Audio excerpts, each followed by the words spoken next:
Hello students, कैसे हैं आप सभी लोग। मैं आशीष कुशवाहा आप सभी का बहुत बहुत स्वागत करता हूं एमबाइब के प्लेटफॉर्म पे। कैसी चल रही है आप सबकी तैयारी, जल्दी से कमेंट करके बताइए। सभी को गुड इवनिंग, जय हिंद। जैसा कि आप लोग जानते हैं कि हम लोग यहां पर प्लास्टिक, पॉलीमर, फाइबर और रबर कवर कर चुके हैं। अब आज की क्लास में हम लोग क्या कवर करने वाले हैं, और आपका टॉपिक है fertiliser and explosive. Next class में हम सोप और डिटर्जेंट और वैक्स को कवर करेंगे। आइए जानते हैं इस टॉपिक के बारे में। और ये है हमारी एम्बाइब की एप्लीकेशन, जिसको आपको डाउनलोड करना है, क्योंकि एम्बाइब के एप्लीकेशन पर आपको बहुत सारे फीचर्स मिलते हैं। आप यहाँ पे काफ़ी सारे मॉक टेस्ट दे सकते हैं with the help of AI, artificial intelligence से आपको काफ़ी सारी मदद मिलने वाली है। यहाँ पर वो ई बुक्स भी अवेलेबल है जो आप मार्केट से परचेज करते हैं, फ्री ऑफ कॉस्ट आप तैयारी कर सकते हैं। और हम सब टीचर्स की आप लोगों को कॉन्सेप्चुअल वीडियोज़ भी मिलेंगी। इसके अलावा आपको इस क्लास की पीडीएफ चाहिए या फिर हमारी क्लास की नोटिफिकेशन चाहिए, तो आप हमारा टेलीग्राम ग्रुप ज्वाइन कर सकते हैं, जिसका लिंक आप लोगों को इस वीडियो के डिस्क्रिप्शन बॉक्स में भी मिलेगा। और नाम है एम्बाइव अचीव डिफेंस एग्जाम। ये है हमारी डिफेंस की टीम जो आप लोगों की तैयारी कराने के लिए पूरी तरीके से डेडिकेटेड है। Doctor Amit Sisodia sir, Shweta Singh ma'am, Afreen ma'am, Saket Sharma sir, मैं आशीष कुशवाहा, कासिफ अंसारी सर और रोहित ठाकुर सर। तो अब शुरू करते हैं आज की क्लास। और आज की क्लास में जो टॉपिक हम पढ़ने वाले हैं वो है फर्टिलाइजर एंड एक्सप्लोसिव। और आप लोग जानते हैं कि आपके एग्जाम में फर्टिलाइजर और एक्सप्लोसिव से क्वेश्चन बनते ही बनते हैं। अब मैं आप लोगों को 3 बेसिक से क्वेश्चन देने वाला हूं, जो कि प्रीवियस ईयर के क्वेश्चंस हैं। बस सिर्फ ये देखने के लिए कि हमारे साथ जो बच्चे जुड़े हुए हैं, क्या वो फर्टिलाइजर और एक्सप्लोसिव के कुछ बेसिक पॉइंट्स जानते हैं। आइए पहला क्वेश्चन देखते हैं। तो पहला क्वेश्चन है, the excess use of fertiliser cause, यानी अगर हम फर्टिलाइजर का जरूरत से ज्यादा यूज करते हैं तो क्या होगा। Soil pollution, water pollution, air pollution, या फिर बोथ ए और बी, यानी सॉइल और वाटर। तो क्या होगा करेक्ट आंसर, जल्दी से कमेंट बॉक्स में जवाब दीजिए। तो देखिए, अगर हम लोग जरूरत से ज्यादा फर्टिलाइजर यूज करते हैं तो सॉइल पॉल्यूट हो जाएगा, और उस सॉइल के संपर्क में अगर कोई रिवर है ना, कोई भी नदी नाला है, तो वाटर भी क्या हो जाएगा, पॉल्यूट हो जाएगा। तो ये दोनों पॉल्यूशन होना संभव है। तो हमारा करेक्ट आंसर क्या होना चाहिए, डी होना चाहिए। तो जितने भी स्टूडेंट्स ने डी आंसर दिया है उनका आंसर बिल्कुल ठीक है। और ये है सॉल्यूशन, आप देख सकते हैं। The excess amount of fertiliser lead to decrease fertility of soil. बिल्कुल, अगर आप जरूर से ज़्यादा फर्टिलाइजर इस्तेमाल करेंगे तो जो सॉइल की फर्टिलिटी होती है वो डिक्रीज हो जाती है ना। और ये जो फर्टिलाइजर है, ये लेक या रिवर्स में मिक्स हो गए अगर उसके वाटर के साथ, तो क्या होगा, वाटर भी पॉल्यूट हो जाएगा। अब नेक्स्ट क्वेश्चन है हमारा, द यूरिया, ठीक है, the urea briquette are used as a form of nitrogenous fertilizer. This is because of which of the following reason. पहला रीजन है यूरिया, या फिर बोल सकते हैं nitrogen is highly volatile in nature and is lost immediately. Urea is highly soluble in water, ठीक है। Urea can be leased easily, और लास्ट ऑप्शन है ऑल द अबव। तो जल्दी से बताइए इसका जवाब क्या होगा। ठीक है, तो इसका आंसर होगा हमारा डी। बिल्कुल सही बोला। तो जो बच्चे डी आंसर लगा रहे हैं, बिल्कुल उनका आंसर क्या है, करेक्ट है। तो आप सॉल्यूशन देख सकते हैं। और जितने भी बच्चों को ये क्वेश्चन नहीं समझ में आएगा, डोंट वेरी, अभी हम फर्टिलाइजर जब पढ़ रहे होंगे तो हम यूरिया को पढ़ेंगे, ठीक है। यानी नाइट्रोजन बेस्ड जो हमारे फर्टिलाइजर है, अमोनियम सल्फेट, उसको भी जानेंगे। बिल्कुल टेंशन मत लीजिए। और नेक्स्ट क्वेश्चन है, what is the sorry next question है, what is a compound fertilizer. पहला, 1 और 2 एलिमेंट मिक्स, छोड़ सकते हैं हम इसको। सेवरल एलिमेंट्स आर मिक्स्ड, और फिर है डज नॉट कंटेन एनपीके, जबकि एनपीके जो है एक कंपाउंड फर्टिलाइजर है, या फिर नन ऑफ द अबव। तो हमारा करेक्ट आंसर क्या होगा, हमारा करेक्ट आंसर जो कंपाउंड फर्टिलाइजर्स होते हैं जिसमें एनपीके एक फर्टिलाइजर है, ठीक है, जिसमें नाइट्रोजन भी है, फास्फोरस भी है, पोटाशियम भी है, ठीक है। अगर यहाँ डज नॉट नहीं होता तो फिर ये ऑप्शन सही हो सकता है। तो सेवरल एलिमेंट आर मिक्स्ड, ये हमारा करेक्ट आंसर होगा, ठीक है। ये हमारा सॉल्यूशन है, देख सकते हैं आप लोग। आइए बैक आते हैं और फर्टिलाइजर से शुरुआत करते हैं, ठीक है। अब मैंने आप लोगों के लिए एक एनिमेटेड वीडियो लगाया हुआ है। देखिए फर्टिलाइजर किस तरीके से काम करता है। इस वीडियो को देखिएगा और मुझे बताइएगा कि आपको वीडियो कैसी लगी। तो ये एक कोई फील्ड है, खेत है जिसमें फर्टिलाइज़र्स जो है दिया जा रहा है इसको, ताकि ये जो क्रॉप्स हैं यानी जो फसल है, ये बहुत अच्छे से ग्रो हो सके। तो इसीलिए फर्टिलाइज़र्स यानी खाद जिसको हम बोलते हैं, इसका इस्तेमाल किया जाता है। तो उम्मीद करता हूँ आप लोगों ने एनिमेशन देखा है और कितना बेहतरीन एनिमेशन है समझने के लिए, यूज़ ऑफ फर्टिलाइज़र्स के लिए। चलिए, तो जल्दी से कमेंट बॉक्स में मुझे बताइए कि आपको ये एनिमेटेड वीडियो कैसा लगा? अब फर्टिलाइज़र्स जो होते हैं, ये दोनों तरीके से हो सकते हैं। कैसे? ये नेचुरल भी हो सकते हैं और ये सिंथेटिक भी हो सकते हैं, या आप बोल सकते हैं आर्टिफ़िशियल भी हो सकते हैं, या आप बोल सकते हैं मैन मेड भी हो सकते हैं। बात समझ में आ रही है? मैन्यूअर्स जिनको हम खाद बोलते हैं, ये क्या होते हैं? ये डीकम्पोज़्ड ऑर्गेनिक मैटर्स होते हैं जो कि कहाँ से ड्राइव्ड होते हैं? प्लांट और एनिमल्स से होते हैं, है ना? मैन्यूअर्स। तो फर्टिलाइज़र्स नेचुरल भी हो सकते हैं, आर्टिफ़िशियल भी हो सकते हैं। जैसे अगर मैं नेचुरल का एक एग्ज़ाम्पल बोलूँ तो ये एग्ज़ाम्पल होगा मैन्यूअर्स, जो मैंने आपको बताया कि ऑर्गेनिक मैटर से प्राप्त होते हैं प्लांट और एनिमल के डीकम्पोज़्ड होने पे। और आर्टिफ़िशियल का अगर मैं एग्ज़ाम्पल की बात करूँ तो यहाँ पर आप देख सकते हैं एनपीके एक आर्टिफ़िशियल है। फर्टिलाइज़र है, या आप यूरिया बोल सकते हैं, ठीक है? तो सिंपल सा फंडा है, अगर मैं बात करूँ कि फर्टिलाइज़र का काम क्या है, तो फर्टिलाइज़र का सबसे मेन काम जो रहेगा, वो क्या रहेगा? ये सॉइल की फर्टिलिटी को बढ़ाते हैं, ठीक है? और मेन कंपोनेंट जो हैं, जो फर्टिलाइज़र के थ्रू दिए जाते हैं, वो कौन से होते हैं? नाइट्रोजन, है ना? फास्फोरस और पोटेशियम। अदर न्यूट्रिएंट भी होते हैं। अगर मैं बात यहाँ पे करूँ तो टोटल कितने न्यूट्रिएंट चाहिए होते हैं? अगर मान लीजिए एग्ज़ाम में क्वेश्चन आए कि जो फसल होती है, जो क्रॉप्स होती हैं, उनको कितने न्यूट्रिएंट चाहिए होते हैं? तो 16 न्यूट्रिएंट चाहिए होते हैं, जिसमें कुछ मैक्रो होते हैं जो ज़्यादा मात्रा में होते हैं, कुछ माइक्रो होते हैं जो कम मात्रा में होते हैं। तो पहले मैं मैक्रो लिख देता हूँ, जैसे कार्बन। कार्बन हो गया, हाइड्रोजन हो गया, ऑक्सीजन हो गया, नाइट्रोजन हो गया, फास्फोरस हो गया, सल्फर हो गया, पोटेशियम हो गया, ठीक है? कैल्शियम हो गया, मैग्नीशियम हो गया, तो ये ज़्यादा मात्रा में चाहिए, तो ये मैक्रो न्यूट्रिएंट हैं। लेकिन जो ट्रेस न्यूट्रिएंट होते हैं या फिर कम मात्रा में चाहिए होते हैं, माइक्रो न्यूट्रिएंट, वो कौन-कौन से होंगे?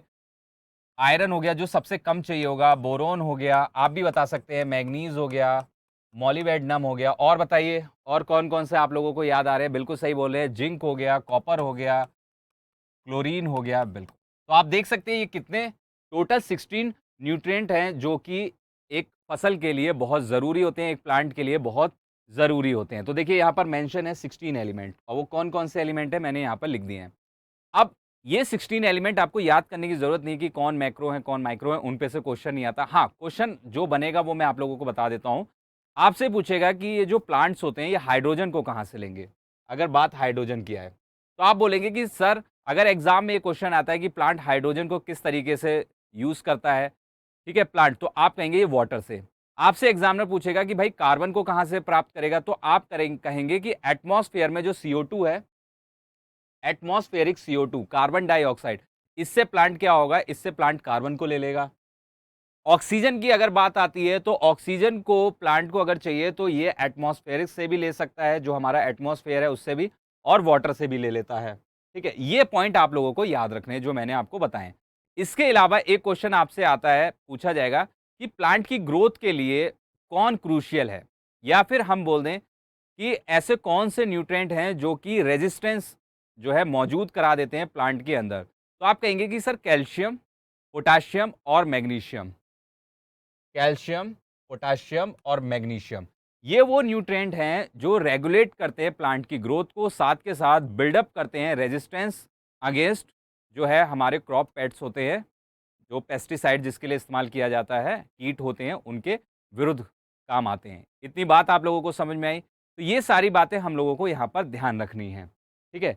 बायोलॉजिकल फर्टिलाइज़र बोलिए या फिर ऑर्गेनिक फर्टिलाइज़र बोलिए, ये कैसे होते हैं? ये डिकम्पोज़ होते हैं एनिमल और ह्यूमन रेज़िड्यूअल से, है ना? ठीक है? और इसके लिए मैंने आप लोगों को खाद बताया ही है, मैन्यूअर्स जो खाद होती है, ये ऑर्गेनिक होती है, ठीक है? अभी मैंने आप लोगों को बताया था, याद आ रहा है? बिल्कुल याद आ रहा होगा, ठीक है? चलिए अब हम नेक्स्ट स्लाइड पे चलते हैं। और यहाँ पर भी मैंने एक एनिमेशन आप लोगों के लिए रखा है, ठीक है, इस एनिमेशन को भी हम देखेंगे। अब हम लोग नाइट्रोजन युक्त फर्टिलाइज़र पढ़ने वाले हैं। हम लोग क्या पढ़ने वाले हैं? Nitrogenous fertilisers. तो नाइट्रोजनस फर्टिलाइज़र्स की अगर मैं बात करूँ तो इसमें कौन-कौन मेन है? तो यूरिया तो आप लोगों ने सुना ही होगा, यूरिया, ठीक है? सबसे ज़्यादा फेमस है। अमोनियम सल्फेट, Na2SO4, ठीक है? अमोनियम सल्फेट, ठीक है? माफ़ कीजिएगा, अमोनियम सल्फेट है ना? 1 मिनट। यूरिया हो गया, NH2CO, NH2, उसके बाद अमोनियम सल्फेट है तो NH4 2SO4, ठीक है? और कैल्शियम अमोनियम नाइट्रेट, ये भी बहुत ज़रूरी फर्टिलाइज़र है जिसमें नाइट्रोजन बहुत ही अच्छी मात्रा में पाई जाती है। तो कैल्शियम अमोनियम नाइट्रेट, तो इसका भी फ़ॉर्मूला मैं लिख देता हूँ। हालाँकि एग्ज़ामिनर आप लोगों से कोई फ़ॉर्मूला नहीं पूछेगा, लेकिन फिर भी मैं यहाँ पर लिख रहा हूँ, ठीक है? सिर्फ़ आपकी जानकारी के लिए, कैल्शियम अमोनियम नाइट्रेट, ठीक है? आ रही है बात समझ में? कैल्शियम अमोनियम नाइट्रेट, ठीक है? इस तरीके से। इतनी बात आप लोगों को समझ में आई है? आइए, अब हम और आगे जानते हैं। सबसे पहले हम लोग यहाँ पर इस एनिमेशन को देखेंगे। ये एनिमेशन में क्या है? अब आप यहाँ पर देख सकते हैं इस एनिमेशन में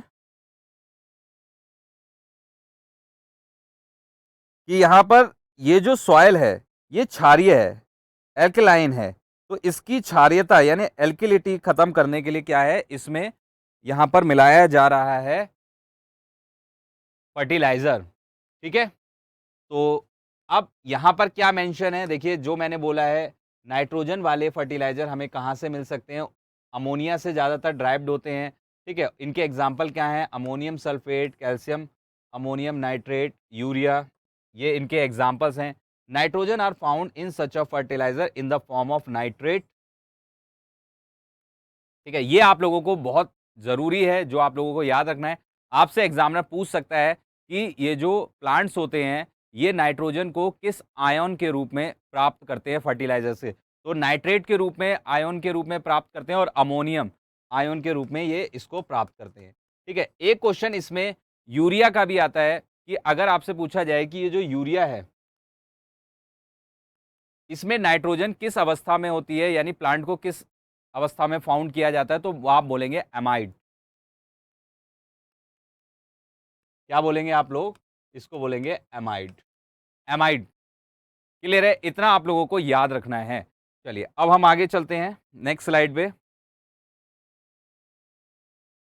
तो सबसे पहले हम अमोनियम सल्फेट की बात करते हैं। अमोनियम सल्फेट जो कि नाइट्रोजन वाला फर्टिलाइज़र है, यानी नाइट्रोजनस फर्टिलाइज़र है। आइए इसके बारे में जानते हैं।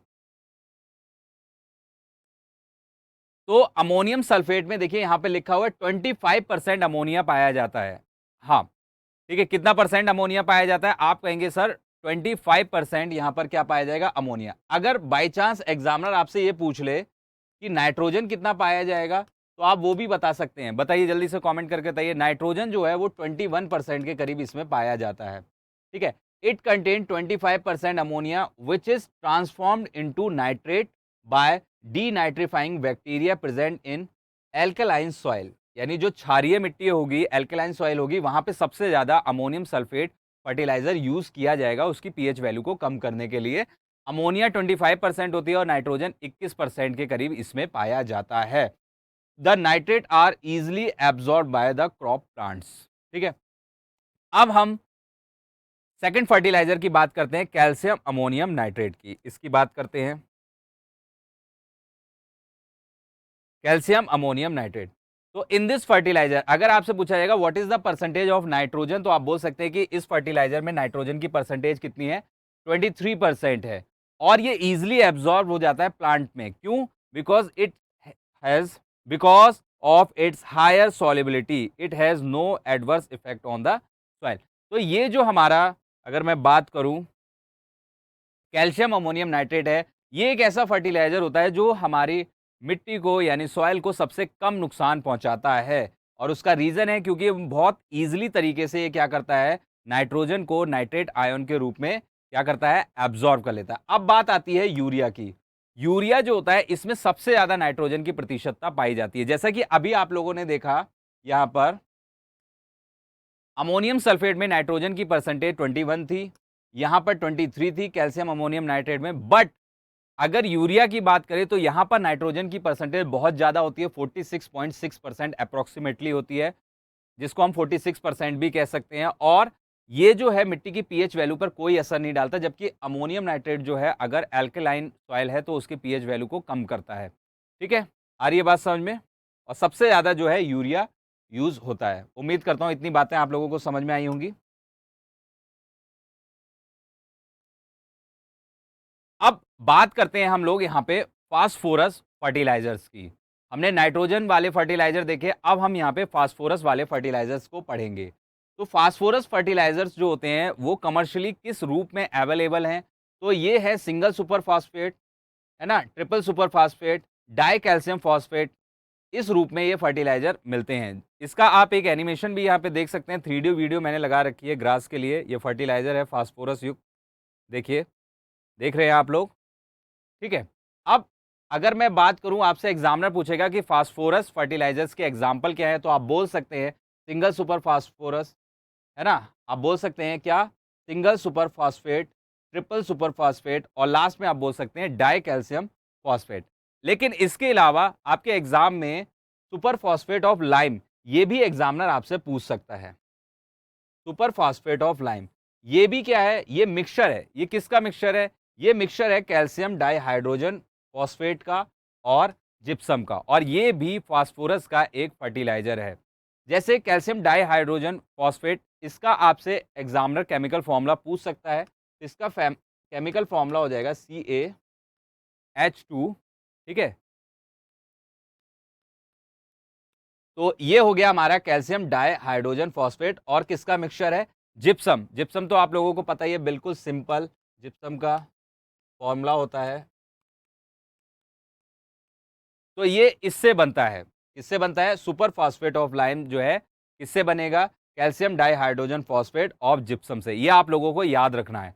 उसके बाद अब बात आती है थॉमस स्लैग की। इसका एक नाम और होता है फॉस्फेटिक स्लैग। आ रही है बात? थॉमस स्लैग, ये फर्टिलाइजर है। किसका फर्टिलाइजर है? आप कहेंगे सर फास्फोरस का है। ठीक है, आपसे इसका अदर नेम भी एग्जाम में पूछा जाएगा, तो आप बोलेंगे फॉस्फेटिक स्लैग। अच्छा, अब आपसे पूछा जाएगा कि इसमें फास्फोरस पेंटाऑक्साइड कितना होता है, यानी P2O5। तो ये भी आप लोगों को याद रखना है, एग्जामिनर पूछ सकता है।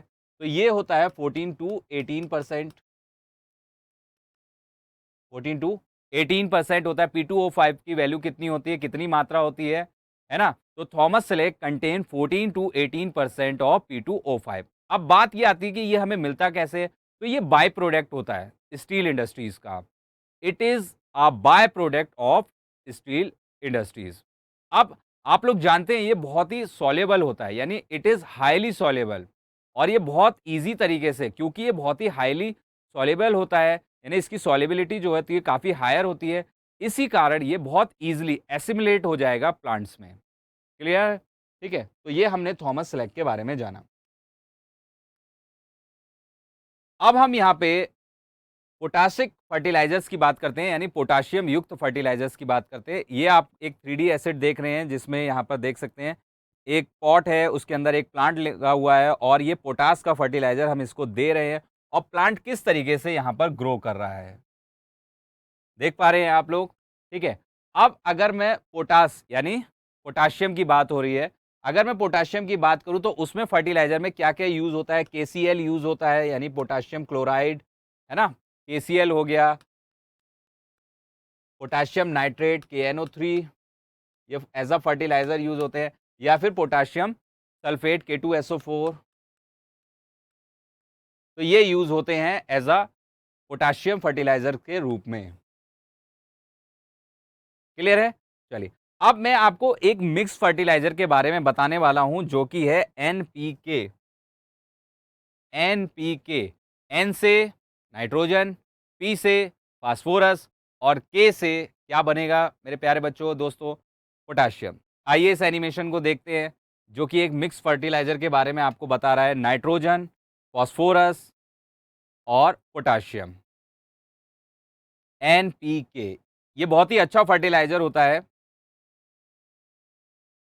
और आप यहाँ पे कलर भी देख सकते हैं कि इन फर्टिलाइजर्स के कलर कैसे कैसे होते हैं।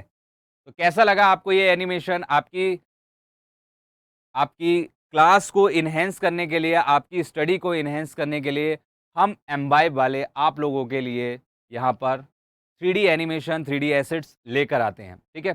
तो सबसे पहले एनपीके में कौन-कौन होता है, तो इसको याद रखना बहुत ही सिंपल है। एन से नाइट्रोजन हो जाता है, पी से फास्फोरस हो जाता है, के से पोटेशियम हो जाता है। बट इसका जो रेशो होता है एनपीके का, ये बहुत पूछा जाता है एग्जाम में, तो आप लोगों को याद रखना है ये रेशो। एग्जाम में बहुत पूछा जाता है, 4:2:1 क्वेश्चन यहीं पर बनता है, ठीक है? चलिए आइए, अब हमने फर्टिलाइजर्स के मोस्ट इंपॉर्टेंट फैक्ट्स जान लिए हैं। अब हम फर्टिलाइजर्स पर कुछ क्वेश्चंस को करते हैं। तो यहाँ पर अमोनियम सल्फेट फर्टिलाइजर की बात हो रही है, तो बताइए क्या इसका करेक्ट आंसर होगा? The highest concentration nitrogenous fertiliser? नहीं भाई, नहीं, यूरिया होता है। The best fertiliser of sorry the best fertiliser for paddy यानी धान के खेतों के लिए, ये बिल्कुल सही है। अब बेसिक फर्टिलाइजर, न्यूट्रल फर्टिलाइजर, ये दोनों गलत हैं, बेसिक भी नहीं होता है, ठीक है? तो हमारा आंसर क्या होना चाहिए? करेक्ट आंसर हमारा बी होना चाहिए। तो जितने भी स्टूडेंट्स ने बी आंसर लगाया है, बिल्कुल सही लगाया है, ठीक है? आप यहाँ पे सॉल्यूशन देख सकते हैं। अब हम चलते हैं नेक्स्ट क्वेश्चन पर, और नेक्स्ट क्वेश्चन मैं पढ़ देता हूँ आप लोगों के लिए। What are the benefit of using potassium fertiliser in crops? यानी खेतों में अगर हम पोटाशियम फर्टिलाइजर यूज करें तो क्या फायदा होगा? पहला ऑप्शन है it enhance the water retention capacity of the soil, गलत है। It allow us to create more food than the convention method of growing, तो उसका तो कोई मतलब ही नहीं है, मेथड से फर्टिलाइजर जाएगा। It enhance the ability of plants to resist disease, यानी डिसीज कम होंगी, इंसेक्ट के अटैक से बचेगा, और यहाँ पे ड्राउट बोला यानी सूखे से ये बचेगा। तो यही हमारा सही ऑप्शन होगा, हमें लास्ट भी देखने की जरूरत नहीं है। It can uproot the weeds growing, ये सीड्स होगा इन द फील्ड, ठीक है? एड्स, ठीक, ओके। तो हमारा करेक्ट आंसर क्या होगा? हमारा करेक्ट आंसर यहाँ पर सी होगा। तो ये हमारी एक्सप्लेनेशन है, आप देख सकते हैं। नेक्स्ट क्वेश्चन है, which fertilizer among the following is entirely water soluble? इनमें से बताइए कौन सा वाटर सॉल्युबल है पूरी तरीके से? तो potassium nitrate, chlorine, potassium sulphate या फिर कार्बन? तो पोटेशियम नाइट्रेट जो है ये वाटर सॉल्युबल है, तो हमारा करेक्ट आंसर क्या होगा? ए। तो जितने भी बच्चों ने यहाँ पर ए आंसर लगाया, बिल्कुल करेक्ट आंसर लगाया है। ये सॉल्यूशन है, आप देख सकते हैं। ओके, नेक्स्ट क्वेश्चन में पढ़ देता हूं आप लोगों को। Which among the following is not a main component of fertiliser? बिल्कुल सही बात है। फास्फोरस का फर्टिलाइजर होता है, पोटेशियम का फर्टिलाइजर है, नाइट्रोजन का है, बट ऑक्सीजन, क्या मैंने आपको बताया था? ऑक्सीजन को जो प्लांट हैं वो एटमॉस्फेयर से भी ले सकते हैं और वाटर से भी ले सकते हैं, ठीक है? तो आप सॉल्यूशन यहाँ पे देख लीजिए, ऑलरेडी एक्सप्लेन है। नेक्स्ट क्वेश्चन है हमारा, what is the mechanism of binary fertilisers in a plant? तो प्रोवाइड एडुकेट न्यूट्रेंट, ये काम है इनका। प्रोवाइड सफिशिएंट वाटर, वाटर देने का तो काम नहीं है भाई, है ना? फर्टिलाइजर्स का does not help in the growth of plant, बिल्कुल हेल्प करते हैं, तो ये भी गलत हो गया, नन ऑफ द अबव। तो हमारा करेक्ट आंसर क्या होना चाहिए? यानी हमारे प्लांट्स को एक पर्याप्त मात्रा में न्यूट्रेंट देना है, तो फर्टिलाइजर्स हमें यूज करने होंगे, ठीक है? ऑलरेडी एक्सप्लेन है, आप सॉल्यूशन देख सकते हैं। अब है हमारा next question, phosphate fertilisers are made up of, किसके बने होंगे? फॉस्फेट रॉक के, लाइमस्टोन रॉक के, या फिर ग्रेनाइट रॉक के, या फिर नन ऑफ द अबव? तो सिंपल, हम यहाँ पर नाम से नाम मैच करके भी आंसर दे सकते हैं। तो जितने भी बच्चे यहाँ पर ए आंसर लगा रहे हैं, उनका आंसर बिल्कुल करेक्ट है। तो मेरे प्यारे दोस्तों, बच्चों, हम लोगों ने यहाँ पर फर्टिलाइजर्स के कॉन्सेप्ट को पढ़ा और फर्टिलाइजर पर बेस्ड क्वेश्चंस को भी पढ़ लिया है। अब हम लोग एक्सप्लोसिव पढ़ने वाले हैं। जी हाँ, एक्सप्लोसिव मतलब हम डायनामाइट, आरडीएक्स, टीएनटी, टीएनजी के बारे में पढ़ने वाले हैं, ठीक है? आइए शुरू करते हैं। तो एक्सप्लोसिव होता क्या है? एक्सप्लोसिव इज नथिंग, आप ऐसे समझ सकते हैं कि कोई भी ऐसा सब्सटेंस या कोई भी ऐसा कंपाउंड जो फटेगा और इमीडिएटली यानी बहुत ही कम समय में आप यहाँ पर 3D एसिड भी देख सकते हैं, एक्सप्लोसिव जैसा लग रहा है ना? अभी दिवाली भी गई है बट ऐसा किसी ने यूज़ नहीं किया होगा और करना भी नहीं है, ठीक है? तो अचानक से क्या होगा कि इस से जो हमारे एक्सप्लोसिव होंगे, ये ऐसा सब्सटेंस होगा कि ये कंबस्ट हो जाएगा, मतलब जलने लगेगा और बहुत सारी हीट देगा या फिर एनर्जी भी बोल सकते हैं या फिर गैस देगा, धुआं-धुआं कर देगा। तो ये यहाँ पर मेंशन है, these are the substance which on combustion produce extreme heat. समझ में आई बात? These are the substance which on combustion, यानी ये एक ऐसे पदार्थ हैं जैसे ही ये जलेंगे, तो ये क्या करेंगे, बहुत ही ज़्यादा हीट देंगे, एनर्जी देंगे और गैस को क्या करेंगे, एक्सपेंड करेंगे, बहुत सारी गैस, और वो भी बहुत ही कम समय में, in a short period of time. ठीक है, इतनी बात समझ में आई और ये सब लोग जानते भी थे। ठीक है, अब आते हैं हम आगे। तो सबसे पहले बात हम करेंगे टीएनटी की, ट्राई नाइट्रोटाउलिन। ठीक है, इसकी बात हम लोग करने वाले हैं। ट्राई नाइट्रोटाउलिन, तो ये भी एक विस्फोटक है। ये भी क्या है, विस्फोटक है। अब ये बनता किससे है, तो नाम में ही इसके आप लोग देख पा रहे होंगे, टाउलिन, है ना? अब ये टाउलिन की रिएक्शन किससे करा दोगे, HNO3 से, नाइट्रिक एसिड से, किसकी मौजूदगी में, H2SO4 की मौजूदगी में टीएनटी बन जाएगा। आइए इसके बारे में जानते हैं। अब इसका नाम क्या होता है, simple, 2,4,6 trinitrotoluene is a yellow odourless solid, यानी इसका कलर हल्का सा येलो होता है और इसमें से कोई भी स्मेल नहीं आती है ना? Solid does not acquire naturally in environment, यानी ये प्राकृतिक रूप से तो नहीं मिलेगा, ये क्या होगा, मैन मेड ही होगा। अच्छा, मैन मेड कैसे होगा, मैं आपको बता देता हूँ, रिएक्शन यहाँ पर बता देता हूँ ताकि किसी को कोई कंफ्यूजन ना रहे। तो इसके नाम में ही क्या है, टाउलिन, तो इसका केमिकल फॉर्मूला क्या होगा,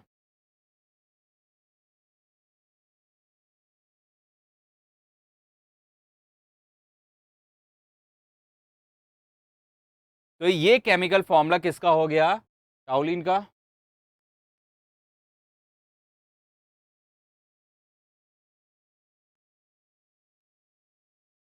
टोलिन का ये केमिकल फॉर्मूला हो गया, ठीक है।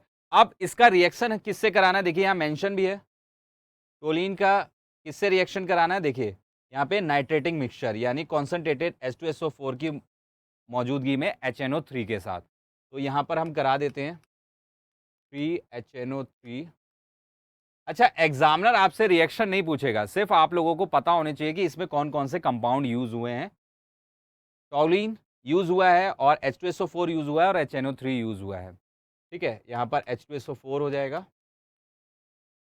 इतनी बात समझ में आ रही है, कॉन्सेंट्रेटेड H2SO4, और अब यहाँ पर TNT बनेगा।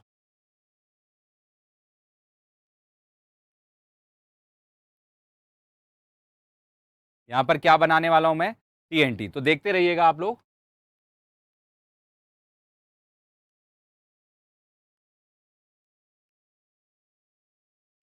ठीक है, और एक इधर, 3 बनेंगे, तो ये है हमारा TNT। ठीक है, TNT। तो बेसिकली हमें यहाँ पर याद क्या रखना है, बेसिकली अगर मैं बात करूँ तो हमें सिर्फ यहाँ पर इतना फैक्ट याद रखना है, एक तो इसका केमिकल नेम TNT का, जो फुल फॉर्म भी हो जाएगा 2,4,6, और इसमें हम क्या यूज़ करते हैं, टॉलिन, है ना? टॉल्यून यूज़ करते हैं और H2SO4 यूज़ करते हैं और HNO3 यूज़ करते हैं। ठीक है? अब बात करते हैं हम TNG की, ट्राई नाइट्रोग्लिसरीन, नाम से पता चल रहा है कि इसमें ग्लिसरीन इस्तेमाल हो रही होगी। आइए, अब मैं आपको इसके बारे में भी बताता हूँ, इसका रिएक्शन मैं आप लोगों को बता रहा हूँ। तो इसमें यूज़ होगा सबसे पहले, ग्लिसरॉल बोलिए, ग्लिसरीन बोलिए, एक ही बात है।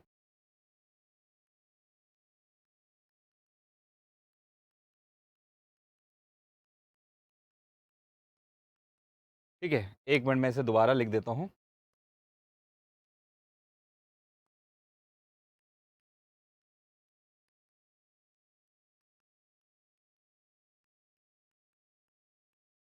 ठीक है?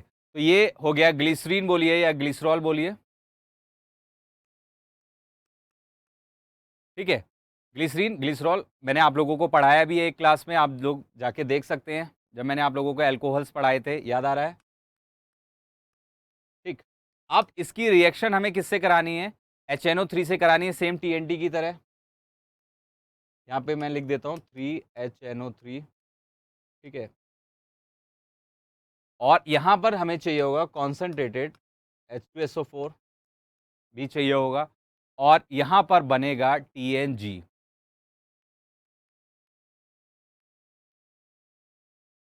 ठीक है, TNG बनेगा।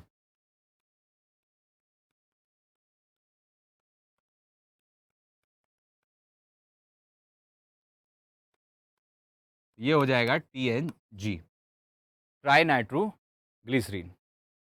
उम्मीद करता हूँ सभी को समझ में आया होगा। आइए अब हम इसके अंदर देखते हैं क्या-क्या फैक्ट हमारे काम के हैं। तो जैसा कि मैंने बताया, इसको नोवल ऑयल भी कहते हैं, बिल्कुल सही, ये सबसे ज़्यादा पूछा जाता है। ये कैसे प्रिपेयर्ड होगा, इसके लिए कॉन्सन्ट्रेटेड H2SO4 भी चाहिए, HNO3 भी चाहिए, ग्लिसरीन भी चाहिए। मैंने आपको केमिकल रिएक्शन भी करके बताई है। हालाँकि केमिकल रिएक्शन एग्जामिनर नहीं पूछता है, आपको सिर्फ़ ये कंपाउंड्स याद रखने हैं, है ना? और ये कलरलेस होता है, और ये एक्सप्लोसिव लिक्विड होता है, जो कि डायनामाइट में भी यूज़ होता है। हालाँकि टीएनजी पे जो सबसे ज़्यादा क्वेश्चन पूछा गया है, वो नोवल ऑयल का ही पूछा गया है, सबसे ज़्यादा पूछे जाने वाला क्वेश्चन है। तो हमने टीएनटी के बारे में जान लिया, हमने टीएनजी के बारे में जान लिया। आइए अब हम जानते हैं डायनामाइट के बारे में, जिसके लिए आप लोग जानते हैं, जी हाँ, अल्फ्रेड नोबल, जिन्होंने इसको खोजा था, डिस्कवर किया था, और आज इन्हीं के नाम पर, इन्हीं साइंटिस्ट के नाम पर नोबेल पुरस्कार भी दिए जाते हैं, नोबेल प्राइज़ भी जाते हैं, अल्फ्रेड नोबल ने।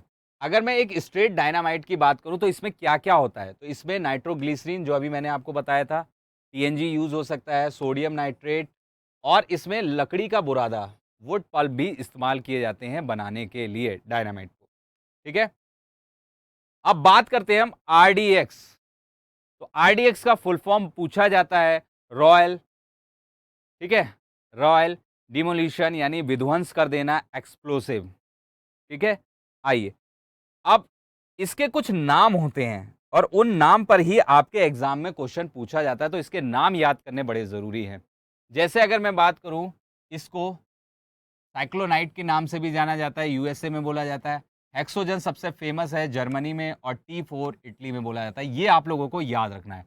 आरडीएक्स का अभी जो मैंने आपको नाम बताया था वो तो फुल फॉर्म थी, लेकिन आरडीएक्स का एक केमिकल नेम भी होता है, और वो होता है 135 ट्राई नाइट्रो 135 ट्राइजीन, ये, ठीक है?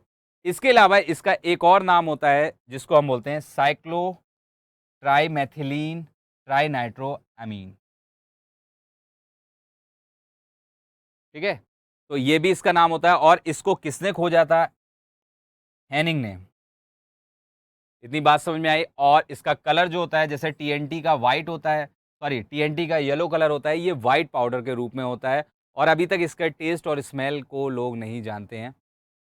वैसे इसको विदाउट टेस्ट और स्मेल ही बोला जाता है, ठीक है? तो ये था हमारा आरडीएक्स। तो मेरे प्यारे बच्चों, दोस्तों, हम लोगों ने फर्टिलाइजर पढ़ लिया है, हम लोगों ने एक्सप्लोसिव पढ़ लिया है। अब हम इस पर बेस्ड कुछ क्वेश्चंस की प्रैक्टिस करते हैं, ठीक है? Which of the following acid is used in the manufacturer of explosive? तो अभी मैंने आपको बताया था HNO3, नाइट्रिक एसिड, HNO3 का यूज होता है, ठीक है?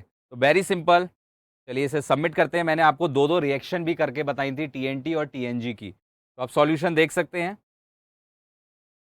नेक्स्ट क्वेश्चन है, the substance that can be used as an explosive, DDDT, है ना, डबल DT। तो क्या बताया था? ये तो मैंने आप लोगों को बताया है ना? एज अ पेस्टिसाइड यूज होता है ओजोन, और फिर आता है TNT। बकमिनिस्टर फ्लोरीन, मैंने आपको नॉन मेटल में जब कार्बन बताया था, तो मैंने बताया था ये कार्बन का क्या है, नैनो पार्टिकल से बनते हैं, एलोट्रॉप है, याद आ रहा है? TNT। तो हमारा करेक्ट आंसर क्या होगा यहाँ पे? TNT is the right answer. Solution आप देख सकते हैं। नेक्स्ट है, नोवल ऑयल की बात हो रही है, नोवल तेल की बात हो रही है। Novel oil is the name of which one of the following explosive?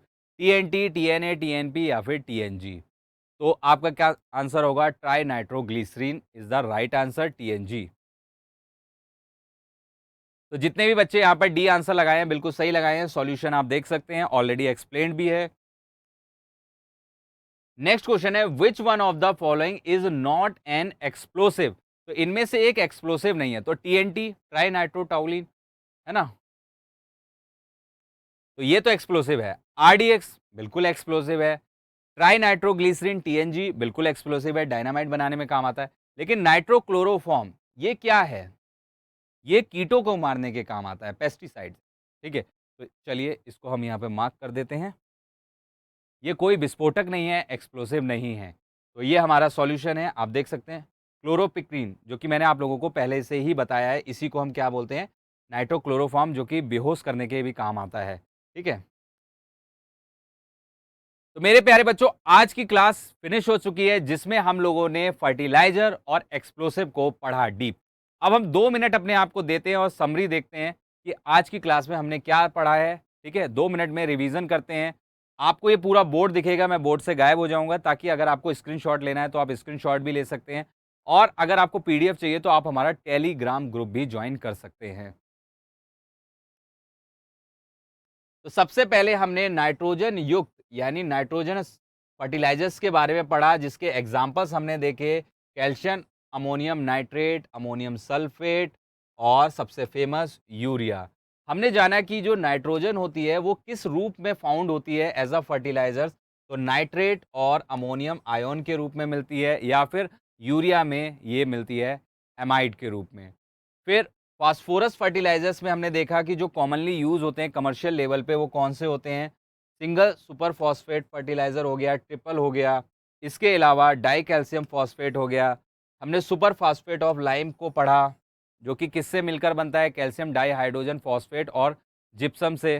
ठीक है, और हमने थॉमस स्लैग के बारे में पढ़ा, जो कि एक बाय प्रोडक्ट होता है स्टील इंडस्ट्रीज़ का। ठीक है,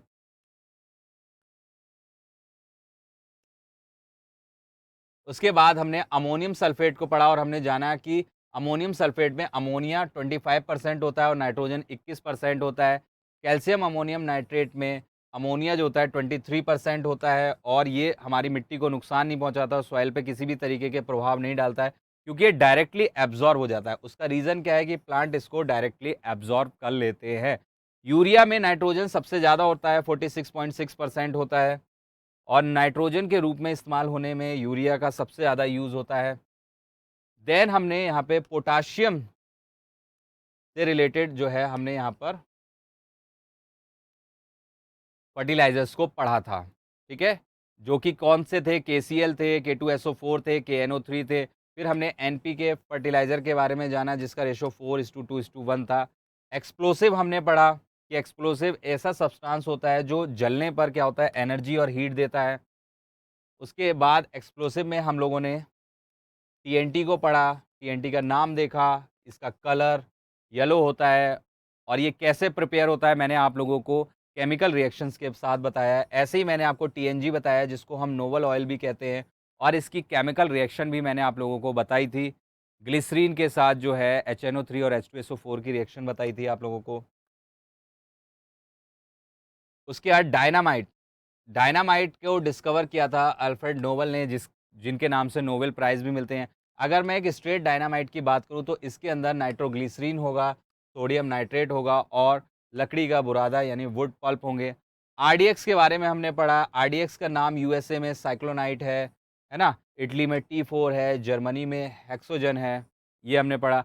आरडीएक्स का केमिकल नेम हमने पढ़ा, उसके बाद आरडीएक्स का अदर नेम हमने देखा।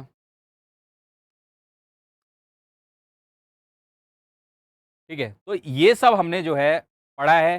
तो ये अब हमारी क्लास फिनिश हो चुकी है। अब हमारी जो नेक्स्ट क्लास होगी वो सोप और डिटर्जेंट पर होगी। तो ये आप लोगों का होमवर्क क्वेश्चन है, जिसका आंसर आप लोगों को इस वीडियो के कमेंट बॉक्स में देना है, और आपका आंसर अगर करेक्ट होगा तो मैं उसे लाइक करूंगा, और अगर आंसर गलत होगा तो मैं आपको करेक्ट आंसर आपके ही कमेंट में रिप्लाई करके बताऊंगा। ये है हमारी डिफेंस की टीम, जो आप लोगों की तैयारी कराने के लिए पूरी तरीके से डेडिकेटेड है, और हमारी एम्बाइब की एप्लीकेशन आप लोगों को डाउनलोड करनी है, और ये है हमारे टेलीग्राम चैनल का लिंक, जिस पर आप लोगों को क्लास की नोटिफिकेशन और क्लास की पीडीएफ मिलेंगी। आज की क्लास हम यहीं पे फिनिश करते हैं। Bye bye, take care, all the best, पढ़ते रहिए। जल्दी ही मुलाकात होगी नेक्स्ट क्लास में।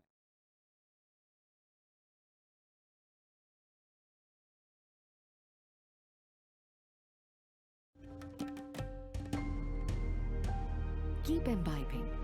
We believe in you.